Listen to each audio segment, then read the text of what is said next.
ఈరోజు నేను మీకు ఒక చిన్న మ్యాజిక్ చూపించబోతున్నాను.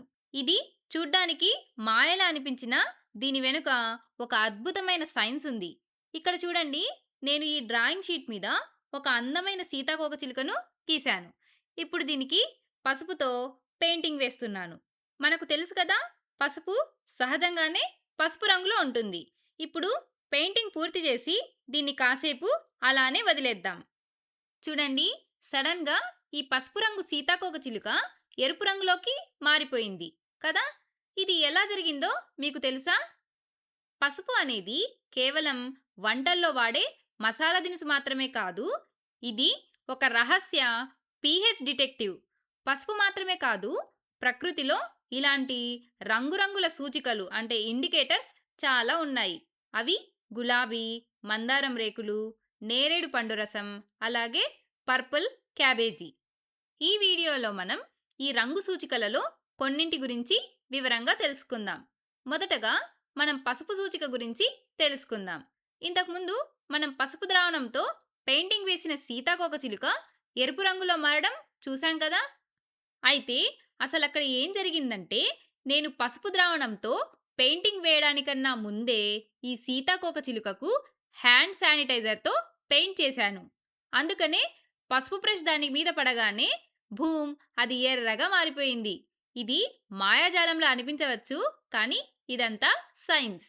అయితే ఇక్కడ మీకొక సందేహం వచ్చి ఉండొచ్చు. హ్యాండ్ శానిటైజర్ సీతాకోకచిలుకను ఎరుపు రంగులోకి ఎందుకు మార్చింది అని. ఎందుకంటే హ్యాండ్ శానిటైజర్ కూడా షాంపూలు, సబ్బులలాగే ఒక క్షారం అంటే బేస్. ఇలాంటి క్షారాలతో పసుపు కలిసినప్పుడు అది నారింజ ఎరుపు రంగులోకి మారుతుంది. అందుకే మీ తెల్లటి షర్టుపై పసుపు మరక పడితే దాన్ని సబ్బుతో ఉతికినప్పుడు అది ఎర్రగా మారుతుంది. అయితే ఇక్కడ ఒక విషయం గుర్తుంచుకోవాలి. పసుపు కేవలం క్షారాలను మాత్రమే గుర్తుపట్టగలదు. అంటే క్షారాలతో కలిసినప్పుడు మాత్రమే పసుపు తన రంగును మార్చుకోగలదు. అదే వెనిగర్, నిమ్మ, నారింజ వంటి ఆమ్ల పదార్థాలతో అంటే యాసిడ్స్‌తో లేదా నీరు వంటి తటస్థ పదార్థాలతో అంటే న్యూట్రల్ వాటితో పసుపు కలిసినప్పుడు అది తన రంగును మార్చుకోదు. అంటే పసుపు ఏదైనా ఒక పదార్థం క్షారమా కాదా అని మాత్రమే చెప్పగలదు. మరి ఆమ్లాలను కూడా గుర్తుపట్టాలంటే అక్కడే మనకు గులాబీలు లేదా మందారం రేకులు అవసరమవుతాయి. సరే, ఇప్పుడు మనం సొంతంగా ఎర్ర గులాబీ సూచికను తయారు చేసుకుందాం. అందుకోసం మనం మొదట కొన్ని రాలిపోయినటువంటి గులాబీ రేకులను తీసుకోవాలి. వాటిని శుభ్రంగా కడిగి రోలు, రోకలితో మెత్తగా నూరాలి. ఆ మిశ్రమాన్ని వేడి నీళ్లున్న గ్లాసులో వేసి ఒక 5 నుండి 10 నిమిషాల పాటు మూత పెట్టి ఉంచాలి. సరిగ్గా మనం టీ తయారు చేస్తాం కదా, ఆ విధంగా. ఇలా మూతపెట్టిన గ్లాసులోని నీరులోకి బాగా రంగు దిగాక ఆ గ్లాసులోని నీటిని వడకట్టాలి. ఇప్పుడు మనకు హోమ్ మేడ్ ఎర్ర గులాబీ సూచిక అంటే రెడ్ రోజ్ ఇండికేటర్ సిద్ధమైపోయింది. దీనిని ఉపయోగించి మనం ఇప్పుడు వివిధ పదార్థాలను పరీక్షిద్దాం. అందుకోసం ఎర్ర గులాబీ సూచికను ఏబిసి అని లేబుల్ వేసిన 3 కప్పుల్లోకి తీసుకుందాం. ఇప్పుడు కప్పు ఏలోని సూచికలోకి కొంచెం నిమ్మరసం కలుపుదాం. చూడండి, అది ముదురు ఎరుపు రంగులోకి మారిపోయింది. అలాగే మనం ఇప్పుడు కప్పు బిలోకి మామూలు నీళ్లు పోద్దాం. చూడండి, మీరు రంగులో ఏమన్నా మార్పు ఉంటుందనుకుంటున్నారా? లేదు. ఇక్కడ రంగులో ఎటువంటి మార్పు ఉండదు. సరే, ఇప్పుడు మనం కప్పు సిలోకి ఒక చుక్క షాంపూ కలుపుదాం. వావ్! చూడండి, అది ఆకుపచ్చ రంగులోకి మారిపోయింది. దీన్ని బట్టి మనకేమర్థమైంది?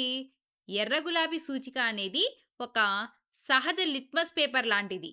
ఇది ఆమ్లాలతో ముదురు ఎరుపుగా, క్షారాలతో ఆకుపచ్చగా మారుతుంది. అదే తటస్థ ద్రావణాలతో అంటే న్యూట్రల్ సొల్యూషన్‌తో ఎటువంటి రంగు మార్పు చూపించదు.